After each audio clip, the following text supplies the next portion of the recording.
Il est emboîté dans le fond de la cuve, hein, donc il faut vraiment faire attention à bien l'emboîter et faire attention qu'il n'y ait rien qui traîne dans le fond de la cuve, parce que s'il y a une petite pièce en plastique qui est tombée dans le fond de la cuve et ensuite qu'on retire ce filtre de protection, là en dessous on a la pompe de lavage et donc là il n'y a plus de protection et ça pourrait endommager la pompe de lavage.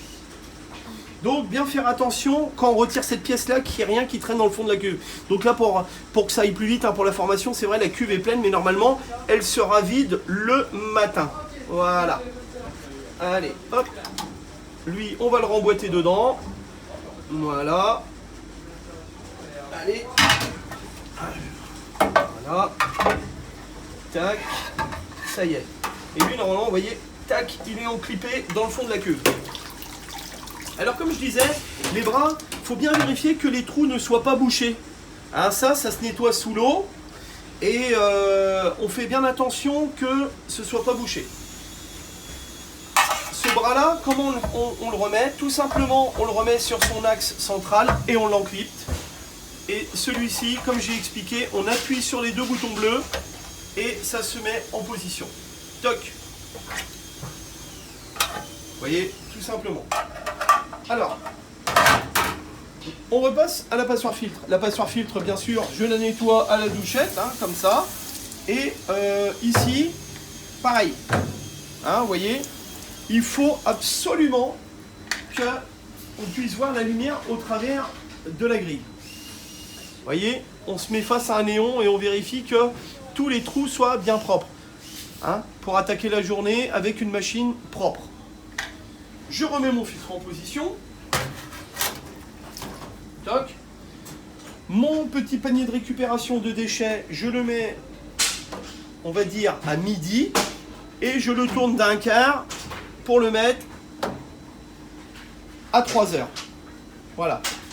Donc là, mon filtre est remis en position. Ici, je remets mon bras de lavage qui est enclippé sur le moyeu. Ici, j'appuie sur les deux boutons bleus et je remets ça en position. Voilà. Ensuite, je récupère ma glissière. Comme j'ai dit, la barre du dessous sur la première dent du bas. Voilà. Et je pose les deux petits pieds sur la plateforme. Voilà. On va dire que tout le bas, il est remis en position et bien équipé. Alors niveau nettoyage, ça aussi ça va être important de faire un nettoyage quotidien ici dans cette gorge. Hein. Je passe un petit coup de lavette sur le tour et très important derrière là, toute cette rampe et au-dessus. Voilà. En haut, j'ai les bras. Ces bras-là, ce sont les mêmes que ceux du bas. Et je peux même les intervertir, c'est exactement le même modèle. Il suffit, pareil, hein, on appuie sur les deux boutons, le bras se déboîte et celui-ci se déclipe. Pour remettre en position, je le renclippe, je le tiens pour pas qu'il tombe et j'appuie sur mes deux boutons bleus et je mets ça en position. Voilà. Alors moi, ma machine, elle est propre, elle est prête à démarrer. Mais avant ça, je vais vérifier dans mon adoucisseur qu'il y ait du sel à l'intérieur. Donc, je tire mon adoucisseur qui est sur roulette. Voilà. J'ouvre le capot. Et là, je vérifie que l'intérieur soit rempli de sel. Alors, là, il y a du sel. Ce sont des pains de démarrage. Mais par la suite, il faut mettre du sel en dragée, comme dans l'adoucisseur qu'il y a sur votre site. Et on remplit ici à ras-bord. On attend que l'adoucisseur ait complètement consommé son sel avant d'en remettre. Voilà, et toujours à ras-bord. Je remets mon capot. Alors, à part mettre du sel, il n'y a pas de réglage, il n'y a rien à faire. Il fonctionne sans électricité. Et surtout, quand on va le remettre en position, je vais le faire rouler vers le fond. Je le fais passer entre les deux bondes, hein, c'est prévu pour. Et je vais soulever légèrement mes tuyaux et venir le pousser en butée. Voilà, mon adoucisseur est en position. Lui aussi est équipé d'un numéro de machine avec un numéro vert pour nous contacter en cas de souci. Voilà, adoucisseur. Alors qu'est-ce que je vais vérifier aussi? Je vais aussi vérifier dans cette zone-là qu'il y ait bien du produit de lavage et du produit de rinçage. Bon là il n'y a pas encore les bidons, mais on voit bien les deux emplacements. Donc le tuyau repéré bleu qui se trouve ici, je vais le mettre dans le bidon de produit de rinçage, qui est de couleur bleue, hein, c'est même écrit dessus, et celui-ci qui n'a pas de repère dans le produit de lavage. On fait très attention au produit de lavage, c'est un produit qui est corrosif, qui brûle les mains. Toujours bien utiliser des gants et des lunettes pour éviter de se blesser. Voilà. Alors, j'ai du produit, j'ai du sel dans mon adoucisseur, ma machine est propre, et ben je peux la démarrer. Il suffit tout simplement de baisser le capot en appuyant sur le bouton. Le capot se referme,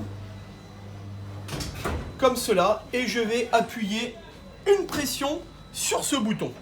Alors, étant donné que ma machine est déjà remplie, le bouton est déjà tout vert et la machine est prête à fonctionner. Mais vous, le matin, quand vous allez démarrer votre machine, le bouton sera seulement un quart vert.